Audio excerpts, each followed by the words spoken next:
Saya sering didolani KUA itu. Itu rata-rata ya didikan kiai.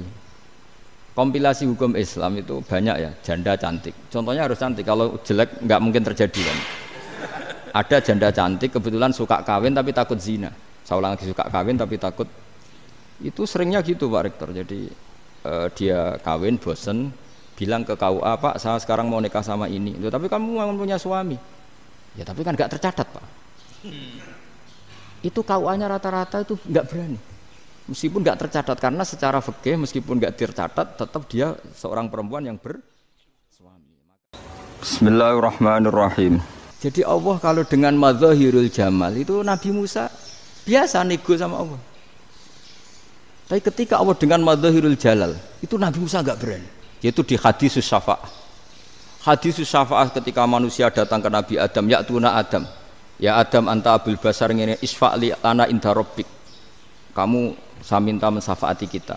Nabi Musa, Nabi Adam, inna rabbi qad ghadibal yawma ghadaban lam yaghdab qablahu mislah wa la yaghdab ba'dahu mislah. Ini Allah sedang murka besar dan tidak akan murka seperti ini lagi. Sudah saya tidak berani, nafsi. Nabi Ibrahim enggak, termasuk Nabi Musa ketika itu ya enggak berani. Karena Allah dengan madzahirul jalal. Itu Nabi Musa enggak berani. Sudah saya sendiri itu pernah salah. Yaitu saya membunuh seseorang yang enggak disuruh oleh Allah membunuh itu, yang pas jotosi orang Kipti. Akhirnya datang ke Nabi Muhammad. Pas ke Nabi Muhammad, Allah dengan madzahirul jamal.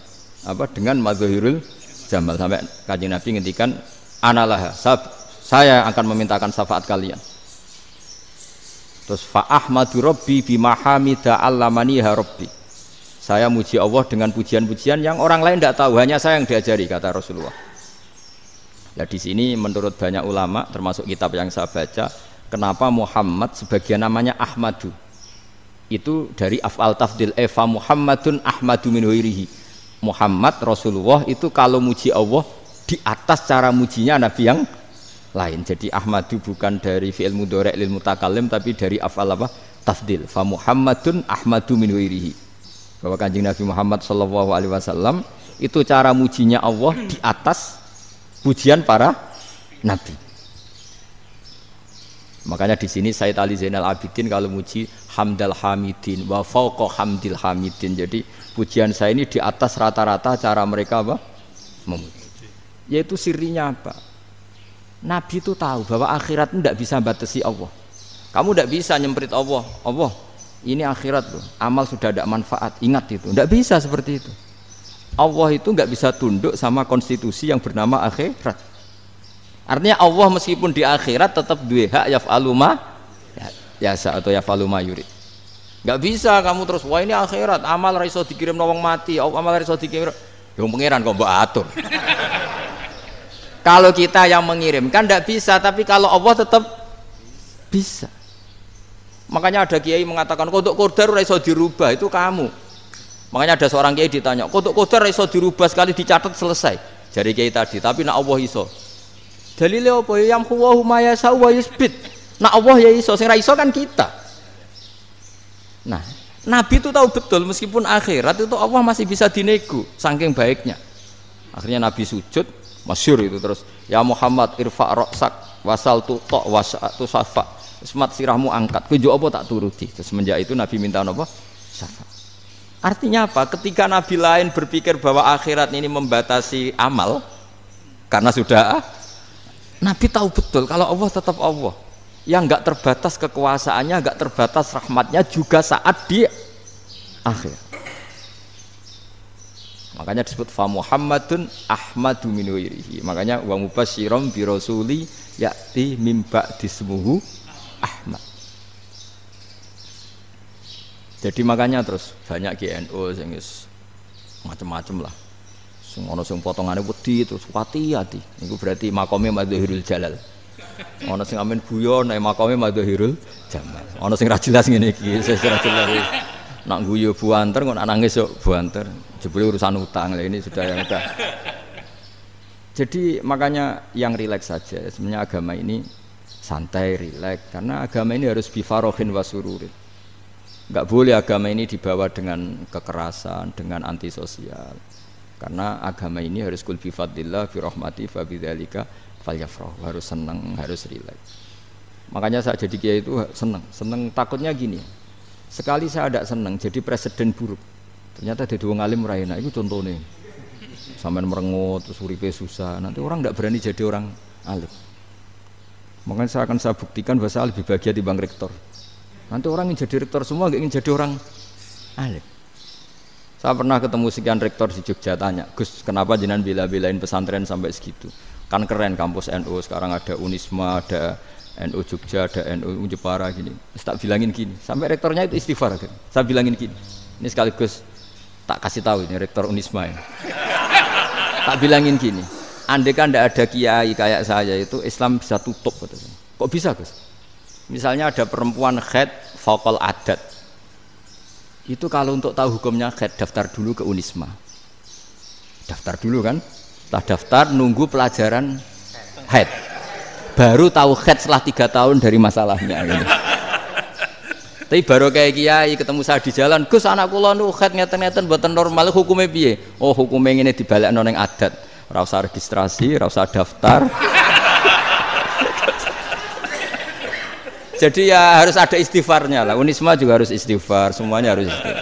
Karena ada sisi yang nggak mewakili kebutuhan Islam.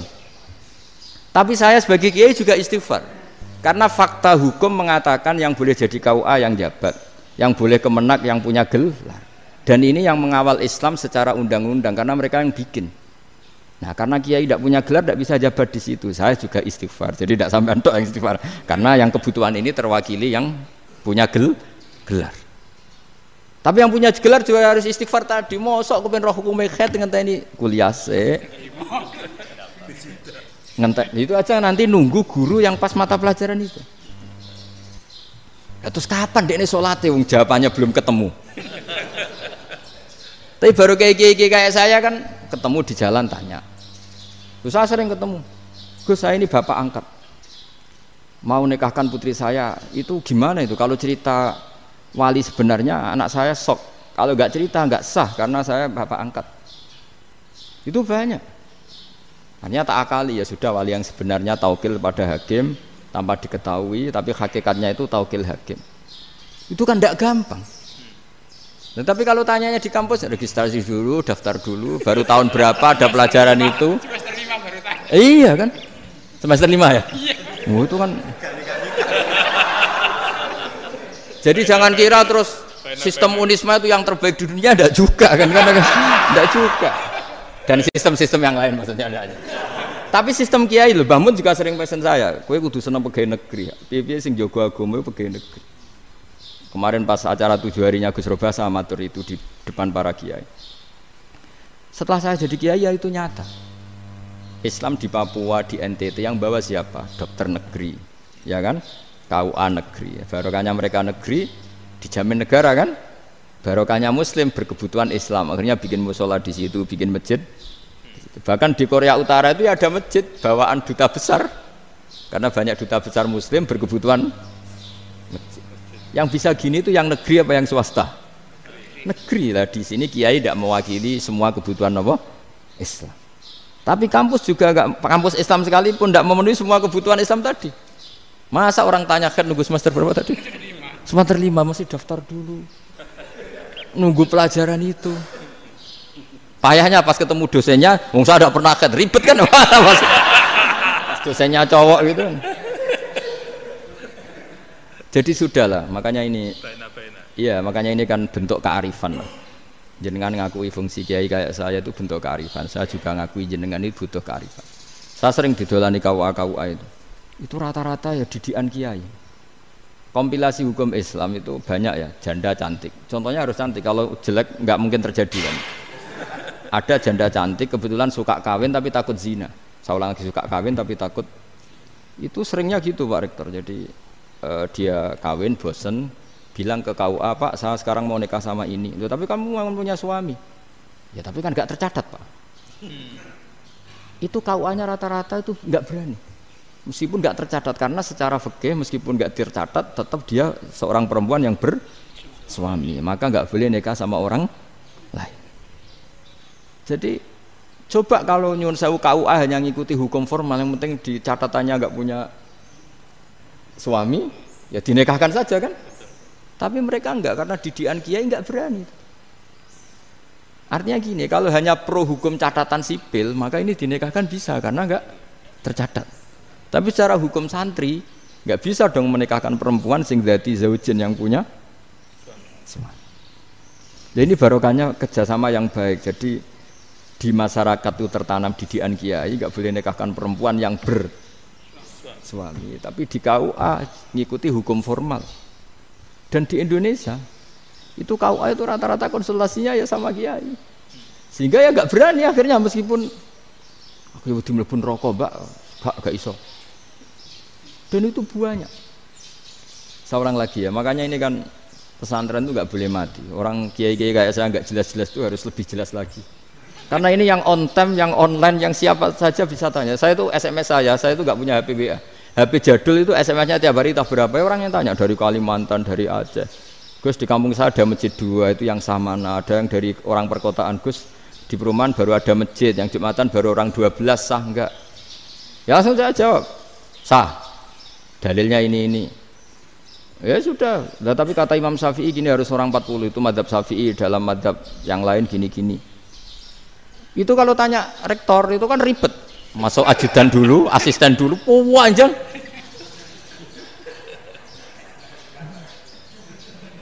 Wah itu kan ribet kan? Manggil dosen dekan VAI dipanggil, dekan VAI nggak mau langsung jawab, cari dosen yang nekuni itu. Usul fikih, saya nekuni itu baru seminar, nunggu dulu mbak, ini orangnya baru. Panjang kan? Bisa tutup Islam kalau kesuwen. Coba kalau tanya kiai kan nggak ketemu di jalan. Dulu Mbah Zubair kata Mbah Mun, saya termasuk santri yang diapresiasi Mbah Mun. Dhisik Mbah Zubair yang ngono, anak nong takok pesuan gak oleh. Gak takok ning kene. Gak biasa ditanya orang ngadeg-adegan. Ya alhamdulillah ilmunya cukup, kalau gak cukup ya kok sik. Jadi sebetulnya orang sopan itu ya agak ada yang ditutupi sebetulnya. Mboten prayogi teng dalan nginjang mawon matur. Ya sebetulnya sebenarnya memang ilmunya agak cukup gitu. Tapi itu sebenarnya secara fikih itu haram, menunda itu haram. Ya haram tuh, coba bayangkan ya, kalau tanyanya sekarang, Gus saya ini sudah keluar darah 1 bulan penuh, padahal normalnya hanya 6 hari. Saya nanti sholat enggak? Kalau nginjang mawon dugi kula, berarti kan hari ini belum ada keputusan. Sholat apa enggak kan? Tapi karena modus tadi, boten prayogi nggih ngendikan ngoten teng dalan nginjang tengen kula. Itu kemungkinannya 2, sopan atau goblok, itu saja. Kayaknya kalau sopan enggak lah. Kayaknya enggak lah kata. Karena secara fikih itu jelas haram. Bagaimana mungkin sesuatu yang harus dipraktekkan nanti duhur dijawab besok, berarti duhur, asar sampai subuh belum ada jawaban, berarti enggak ada sholat kan? Ya, makanya dibutuhkan orang-orang alim yang kultural seperti ini, dan NU menghormati kultural. Tapi Mbah Mun juga sangat menghormati Islam formal, karena tadi produk-produk formal itu bisa dilembagakan oleh negara, dan itu kita ikut untung. Makanya Mbah Mun itu kalau punya tamu KUA, punya tamu polisi sampai pejabat itu. Kenapa saya contohkan KUA? Supaya jangan kira seperti pendapat orang-orang hasud, wah ya mesti aja disolani presiden seneng, menteri seneng. Enggak juga. Sebenarnya semua kiai itu mulai KUA sampai polisi, polsek, polres itu seneng semua. Karena sama-sama diajak mengawal bangsa ini, diajak mengayomi semua masyarakat. Tapi kadang-kadang masyarakat ngeritiknya, jenenge kiai disolani menteri ya seneng, presiden. Padahal yang sowan kiai itu ya mulai KUA, Kapolsek, kepala desa, RT, mudin. Itu mudin kalau tanya ya lucu-lucu. Gus kalau nate nyembelih pitik kemanian, pitike gede man. Akhirnya wis ngerti nak kemanian langsung tak sebelah meneh. Terusane ku sah ta ora.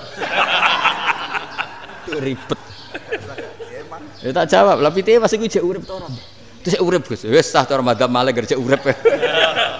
Karena itu ada perdebatan antara madzhab Malik dan madzhab Syafi'i. Nah, cara Imam Syafi'i itu agak ketat.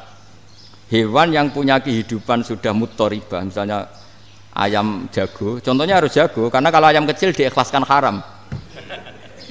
Jadi yang cilik wae kan gitu. Fikih itu ya, fikihnya orang Indonesia itu pecundang. Kalau ayam kecil gak ditanyakan, mate ra wis. Kalau jago ditabrak truk kejet-kejet. Andai kan nggak disembelih pun mesti mati. Itu cara mazhab Syafi'i itu haram.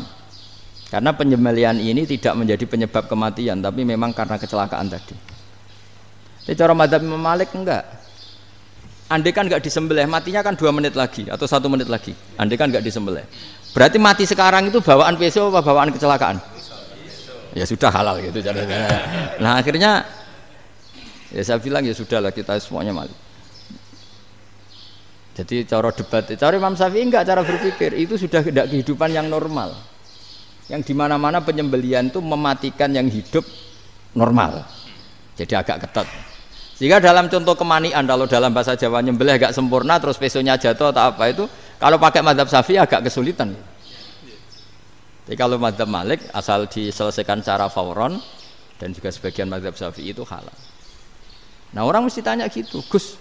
Wedhusku tabrak truk, eman khusus kejet-kejet. Tapi nak pitik cilik ra ditakokno. Makanya termasuk kritiknya Mbah Mun, tapi ini madzhabnya Mbah Mun ya. Kamu boleh ikut boleh ndak karena ini urusan ndak penting. Dewe wong-wong lucu, nak ditakoki yuyu muni haram mergo amfibi. Yuyu ngerti ya, Man? Yuyu nggih. Tapi nak ditakoki kepiting muni halal.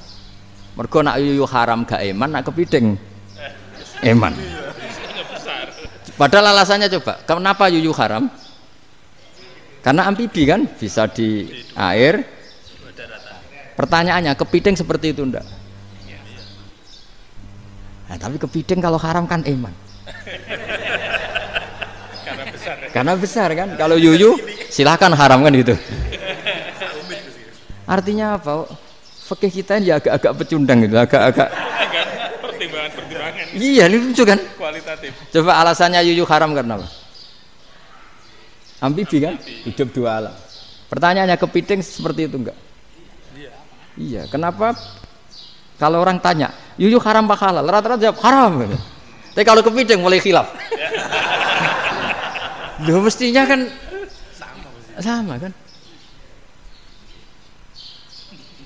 Lah itu. Iya tadi. Saya juga sering melihat tonggo-tonggo itu. Ayam cuwilik sakmene ketabrak truk, enggak ada yang tanya. Tapi saya pernah jalan-jalan di Narukan sini, ono jago ketabrak, sing duwe langsung marani kula, pas saya naik motor, Gus ini halal apa haram? Nak langsung kula sebelah halal apa haram? Wis kanggo kowe halal kanggo halal. Karena saya tahu tak jawab haram mesti kecewa itu. Aduh, kiai ini beratnya kan.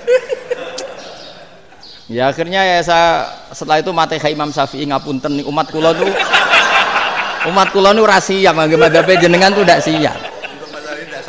Iya kan akhirnya pakai madzhabnya Imam Malik tadi. Ya tak Fatihah Imam Syafi'i ini mboten niat nglawan jenengan. Tapi ngobati tiang eman. Mergo pitike besar itu. Jadi ini kan cerita ya, itu makanya yang rileks saja lah, bahwa Islam ini yang rileks, yang menyenangkan, karena ya agama ini harus menyenangkan. Raditu billahi robba, raditu itu senang banget, ridho itu puas. Nggak boleh beragama pertuntungan terus emosinan, ya marem atau raditu itu marem, jadi yang nyaman. Ya saya kira demikian. Assalamualaikum warahmatullahi wabarakatuh. Subhanallah wa bihamdihi adada khalqihi wa ridha nafsihi wa zinata arsyihi wa midada kalimatihi. Subhanallah wa bihamdihi adada khalqihi wa ridha nafsihi wa zinata arsyihi midada kalimatihi. Subhanallah wa bihamdihi adada khalqihi wa ridha nafsihi wa zinata arsyihi midada kalimatihi. Subhanallah wa bihamdihi adada khalqihi wa ridha nafsihi wa zinata arsyihi midada kalimatihi. Subhanallah wa bihamdihi adada khalqihi wa ridha nafsihi wa zinata arsyihi midada kalimatihi. Subhanallah wa bihamdihi adada khalqihi wa ridha nafsihi wa zinata arsyihi midada kalimatihi.